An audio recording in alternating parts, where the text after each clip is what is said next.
Welcome to Credit Rockstars podcast episode 4. We're doing this every single week, and I'm really excited about this one today because we just got through with Christmas. You know, everyone had hopefully had fun with their family and their friends and was able to give and receive. And today we're going to talk about something really cool. We're calling it Finding Treasures. Finding treasures in your own home. So we're going to do this as a challenge. In fact, I'm going to participate in this as well with everyone. And that's going to be the topic of the show, is figuring out what can we do starting right now and how we can figure out ways to start making some more money on the side, and then also using that in a way for productive or proactive things or maybe some goals that you have. And so that's going to be the topic of today's show. We're going to start in part 1, is finding treasures. How do I find the money? Well, the money is in your home right now, and that's what we're going to talk about. So we have Sydney Washington on, who's a brand evangelist.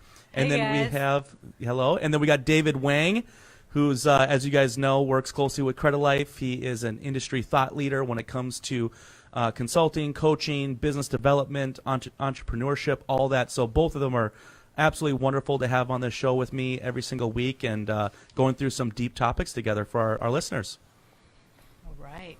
Sounds like fun. We're talking about hidden treasure in the home. I love it. Yeah, everybody's got that, don't they? I do. That's why I'm excited about this. When we were planning out this podcast, I was like, I fit this. I have a ton of stuff in my house. I just went through, as you guys know, I just went through moving to a new place in Lakeville, sold my own older property in Burnsville, and it was crazy how much stuff I had in there. And I wish we would have started this challenge beforehand, because I'm now realizing I missed out on a lot of opportunity to make some side income. But I still have a ton of stuff, and I want to go into this mindset as well with everyone and how I can have less, create more opportunity for myself, and do this with our members. Oh, yeah. Thinking about it like, don't look at what you don't have, but what you do have. Yep. And everybody's got stuff like this in their home. Like, we're talking about anything. You can look around, start looking through all your rooms and look at clothing, jewelry, books, toys, Yep. things that you can go and get cash for. Like one man's trash is another man's treasure type of thing. Yep. And create cash flow for yourself. Well, I think it's a great way to, if you, like right now, like I said, we just got through Christmas. We're going into the new year, so people are already starting to change their mindset going into 2019. And I know a lot of the members in our social media groups are thinking about their goals. They're excited. They want more for themselves. And that's a lot what we talk about on our show, but that's why I'm particularly excited about this challenge, is this will be the first step for people to recognize how much they actually do have. And then how can they utilize things that they don't need to then get that kickstart that they're looking for into 2019 to get to their goals. Yeah, so what are you going to do? Are you just going to go room by room, or how are you going to approach this thing? I know we just started talking about it, but it's like, ooh. I think for me it's going to be a little easy. Yeah. Just because I everything that we're not using, I already have in the garage. Yeah. So I'm just going to start going through all of that and figuring out what is it that we truly need and don't need. And the reality is there's quite a bit in there that we don't need. And for me, when I was going through the move, there were just some items where I was like, well, that's still really, that's a nice piece of furniture, or that's that, and maybe I'll need that one day. Or, I was going through these thoughts in my head as I was kind of going through what to keep, what to get rid of. So for me, I'm just going to go through that with a different mindset and go, okay, if we're doing this with the members, I'm going to do this as well. I want to have more simplicity, less is more, so to speak, and also creating a little bit of an extra income there that I can use for goals that I have. So for me, it'll be a little bit easier because I can just target everything that's in the garage. But yeah, if that wasn't the case, I would just go room by room. Start going through, like David brought up, what has dust. If it has dust, that means you probably haven't used it in a while. So that could be a clue for you right there. Yeah, and if you got little kids, people are always cycling through. They probably have a ton of toys that you can sell. They have all kinds of those consignments for toys, and then books. Like we said, I had that story where I had a friend who was rummaging through my books, and she's like, you have this first edition, yada yada yada, and it turned out to be a valuable book. Interesting. And I had no idea. It was gifted to me. And gift cards, that's another one. I know a lot of people, if you look through your own wallet, you might have hidden treasure in there. That's true. You might have, who knows what. I recently did that. I was like, how much money is on these Target gift cards? Because I have 3 rando ones in my wallet. So I was like, I'm going to take a look at that. Old cell phones, computers, like you were saying, there's valuable resources inside there, like silicon and copper and whatever that's valuable just by itself. Jewelry. If you're not wearing it, someone else will probably love to wear it. And for the ladies, or some of you clothes horse gentlemen out there, designer shoes, clothing, that's always hot. If you have something that's never been worn, that's designer, you never know what's going to come back in fashion, that kind of thing. So there's just an endless amount of stuff to go look for. Or, you could make your own art, I guess, too, but that's a different topic. And that might not translate well. David, are you going to chime in? You got any ideas for us over there? What you got? What do you have that has dust on it at home? Well, for me, it's I think when we talk about this podcast, we're talking about this is like one aspect of abundance mindset, right? Yeah. And for those of you who are not familiar with that, there's a common conversations about how you approach life, how you see life, abundance versus scarcity, and where scarcity, you're always afraid you're going to run out. You think there's a limited items out there, limited luck, limited gifts, limited opportunities, that if you don't somehow hold on to it, you're never going to get it again, right? Right. So that's like the hoarders, like that's their whole thing is the scarcity. And they probably feel that to another degree. Yeah. Right. But it's also part of that is the idea that for me to win, somebody else had to lose. Zero-sum game, baby. And so, versus abundance, we really believe that the opportunity is endless out there. And for me to win, it doesn't mean you have to lose. We all can win, and there's different ways of winning. There's different values to each one of us. How you define a win in a particular situation, in a big business deal, may be very different than mine. And so if you have that kind of approach and mindset, you start going to attract people who are like-minded. And so that allow you to actually collaborate and work on business deals and seize opportunities that perhaps could not be done solo alone by yourself or the other person, right? And so when we talk about in today's podcast, this mindset, like that's what we say is one aspect of this. Yeah. Is that many people are sitting around and feeling like, I don't have enough. I don't have enough money to change the life outcome. I don't have enough resources to do things I want to do for my kids. I wish I could pay for professional services, for example, to deal with my credit repair only if I have X dollars extra. That is, those are worrying ways. It doesn't really solve anything. But versus if you start looking at abundance, is looking at items and things you already own, which right now they are essentially liabilities, right? This is, you hear people talk about homes, home ownership. In America, everybody think of being taught for a long time, owning a home is an asset by default. That's really not true. It's actually the opposite. Home ownership is a liability. The only time it becomes an asset or transfer into an asset is when you're able to earn income from it during the time of selling. Hopefully you're selling at a good time, that you're able to extract equity out of it. On top of what you paid in is what the appreciation the market has created. And that's when it becomes an asset. It becomes an asset when you're able to rent out a room for income, right? The home is generating income. It's kind of paying for yourself. Yeah. That's why a lot of people are doing Airbnb. Yep. Okay. And so this is the same thing with things that we own, that you own. So if you have things sitting around in your home doing absolutely nothing, old gaming stations that's collecting dust because you have upgraded 3 times already. Exactly. Right? You have games that you're probably never going to go back and play. And like we talked about, if you things that has dust on it in your garage, most likely you're never ever going to use it again. If you things that you're wondering if you're going to wear again, for some of us, we're going a little bit older. We're not hitting the gym as hard, but we're hitting those freaking pumpkin pie pretty well. Oh, yeah. We realize we have clothing in the closet just don't fit.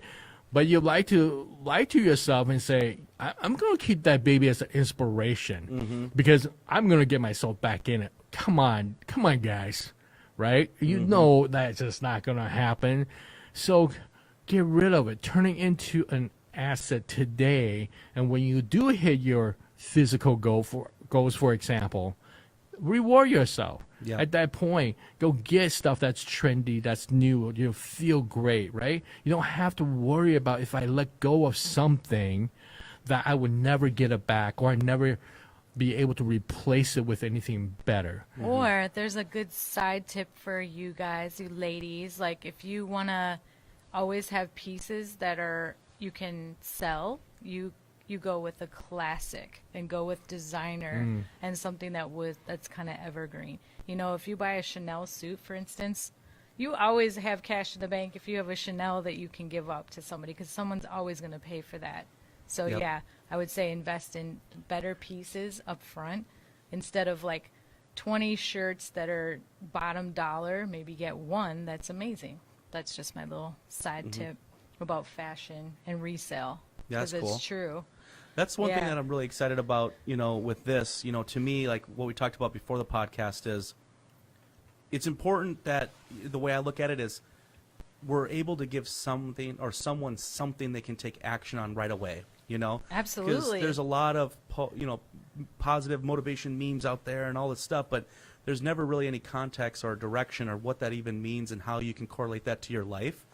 And so that's why I'm excited about this. You know, when I look at it, it's like, okay, you know, what David said really, you know, rang true to me. I have some clothing right now that I've been hanging on to, like suits and stuff, that I'm hoping as I'm going through my fitness journey right now that I'll be able to fit into again. But the reality is my body has changed. A lot of that was like 8 years ago, and I may not be able to get to that same size again. So why am I holding on to those things? I really don't need to. That's something that I can look at right now to sell and that I've kept in really good condition. You know, like we brought up the computers. You know, I've always been a geek, and so I've always collected technology. You know, things that pop out to me right away is one, and I didn't even know this until we did research, because I haven't done this personally yet. I didn't even know that you could sell, that there's places that will purchase your old cell phones right now, and yeah, you're not going to get top dollar for them, but there's a convenience factor, so it depends on how much time you want to put into this. Maybe you put it on the market, you know, Facebook Marketplace, Craigslist, or eBay, or if you convenience factor, hey, I'm trying to make some moves now, you know, you can use these other sources. You may not get as much, but you're still getting something. You know, you kind of go at your own pace in what you're wanting to do.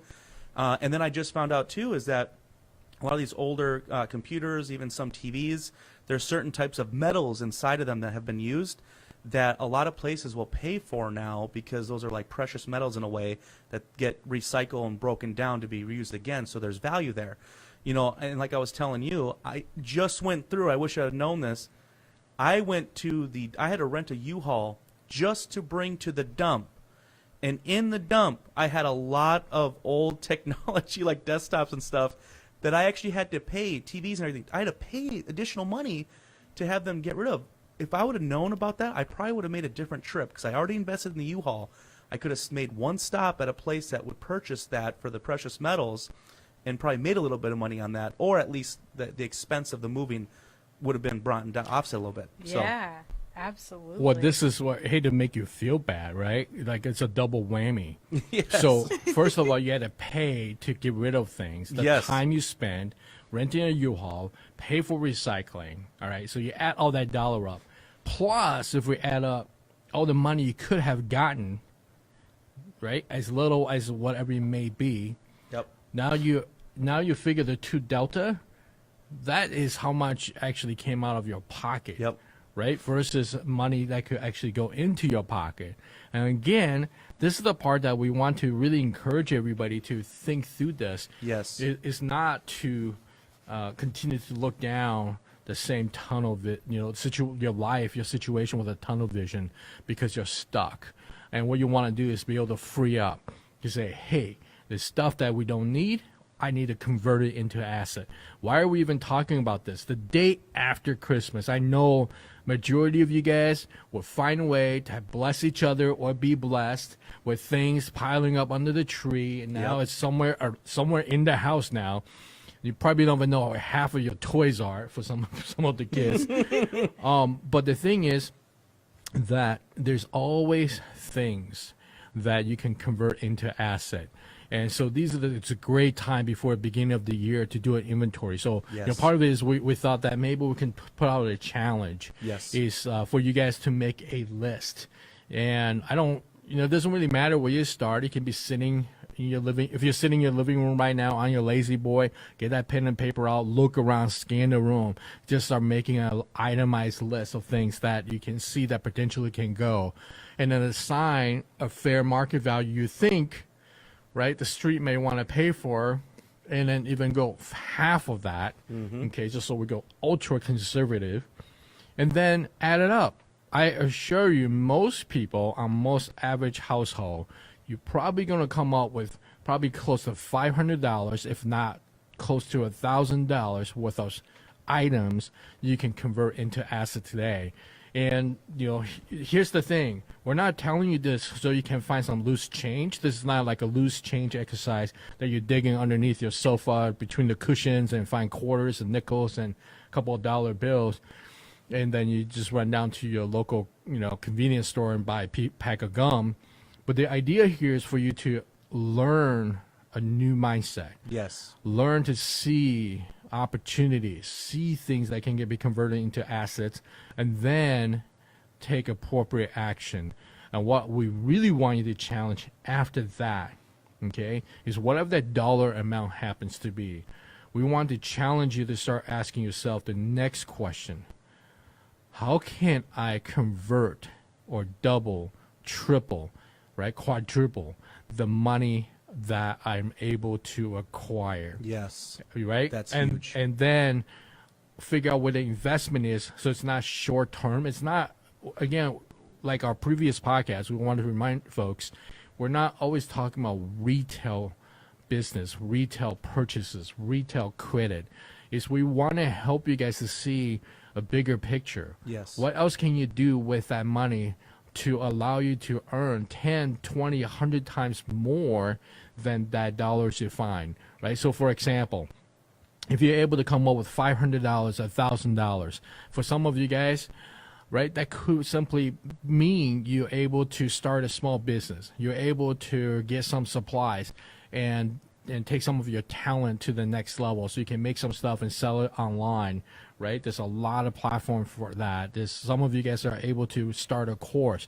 Maybe that allow you to get some membership sites and allow you to put a course out there, and then you're able to build onto that, right? Every month you start making a few dollars here and there. And it's that kind of earning potential mindset, yes, rather than spending now mindset. Exactly. Right? That's the big difference. That is a huge difference. Someone being able to make those type of changes now and going into it with the right mindset is going to help them just do different actions that create better disciplines. And then it's also done in a way that it opens up opportunity for them. We bring that up all the time. We're in the possibility business. That's what we want to do for you guys right now. We want to open up a door and open up more possibilities. So it's not always just about credit repair. It's not always just about budgeting. This is about your life, your goals, what you want to accomplish. So we want to help you figure out different ways to take these actions to open up those doors for you. Yeah, I just thought of another one, which is like people with kids, or maybe not even kids, musical instruments. That's huge. Oh, yeah. Yes. Like, I just remembered, like, I have a small violin. I know it's in a closet somewhere. And it's also like, how long have you lived in the place that you are now? If you've been there a while, Yep. you probably have more stuff, because we tend to accumulate, right? Like, we bring things in, and not a lot of people go and clean things out as regularly as you would if you're moving every year or something like that. So you probably have more stuff than you're even aware. Yep. If you start thinking outside the box and thinking of ways to create assets. So that's one that I thought of, musical instrument. like I know tubas were like hot, you never know what's hot.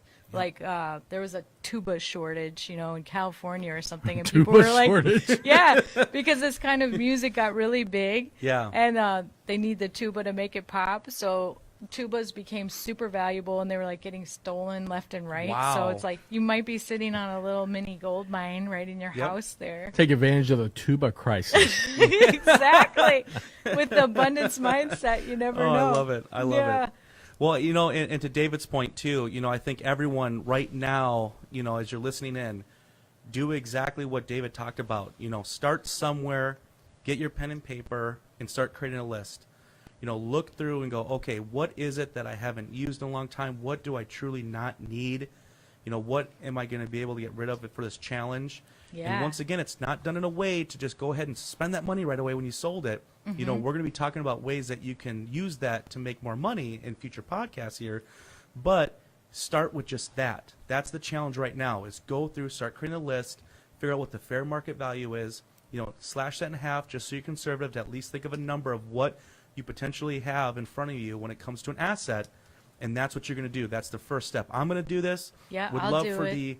I want the members to partake in this. Go through this and share your experience in the group and talk about, hey, I just went through here. Here's what I found. Here's what I'm thinking I got in front of me as an asset.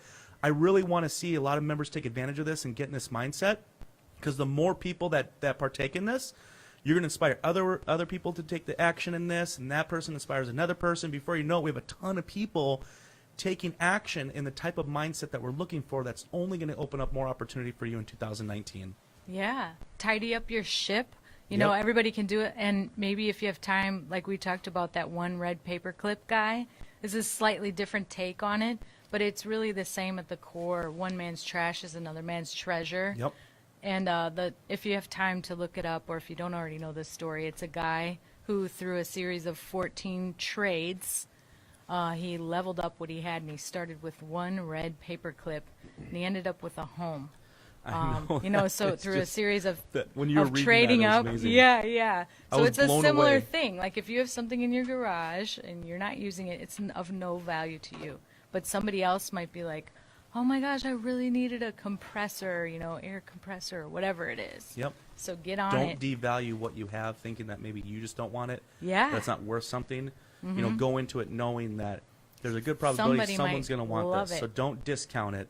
Take advantage of that opportunity to create that list and go, hey, I'm going to make this work. I'm not going to go into this with the mindset that people don't want my stuff. Yeah. I know that there is someone out there. I'm going to put forth the work to make this happen and just Oh get after yeah, it. even artwork. That's another one I thought of too. Yep. But yeah, it'll be fun. So I'm we're excited. We're all gonna go around our homes and garages and start making our lists and see what happens next. Yeah. I like it. All right. Cool. Sounds good. All right. Well, thank you. Hey, everyone. everybody. Thanks for listening. And it's another love it. fun day. We're trying to be consistent, Yep. week in and week out, and to keep bringing you content that we believe would be a game changer for you and be great challenges, stretch your mind. So comment in the group wherever you're watching this. Let us know what you discovered, what you found out, and how you're able to take advantage of your current items and assets at home and create a greater opportunity in life for yourself and your family. And thanks for listening, and we'll see it. you on the next show. Love it.